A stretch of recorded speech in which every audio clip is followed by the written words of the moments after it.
East Coast still underwater, and now consumer confidence numbers so low they're really over the top. Welcome, everybody. I'm Neil Cavuto, and that's my deal tonight. We are a nation seriously bummed out tonight.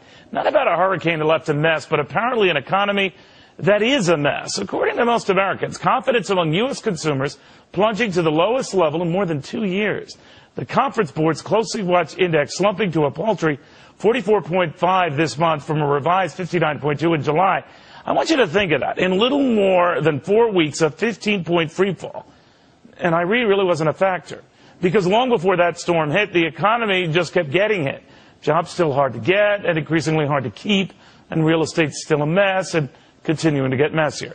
It's as if all at once, consumers just pulled a collective Peter Finch from the movie network and screamed, "We're as mad as hell and we're not going to take it anymore." I loved that movie, but I digress.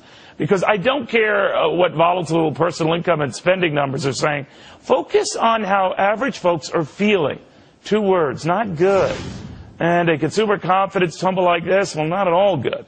Now, we've seen the bigger picture signs for months now. The slowing, barely positive GDP numbers, manufacturing getting mauled, retailers getting reamed, and now thousands of homes literally underwater to match all those homeowners whose mortgages have long been underwater. This ain't American life after a storm, my friends. This is American life before, I fear, an even bigger storm. So batten down the hatches. Forget what Wall Street does. I'm telling you, Main Street is saying it's just... Do you have any food reserves in your home right now?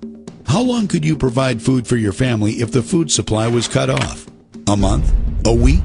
3 days? Wouldn't you feel better if you had the necessary reserves? Have you ever noticed that the more advanced we get, the less prepared we are? Many things that defined life only 100 years ago are so convenient today that we don't really think about what would happen if that convenience were gone. Consider how we get our food. We just go down to the grocery store and grab a few things. But what if something happened that interrupted the food supply to the store? How long would it take for the shelves to be wiped out? What would you do? How long could you and your family survive? You know, for all the other important things in our lives, we have a variety of professionals, from mechanics to doctors, to help cover our bases. Why don't we also have a food professional?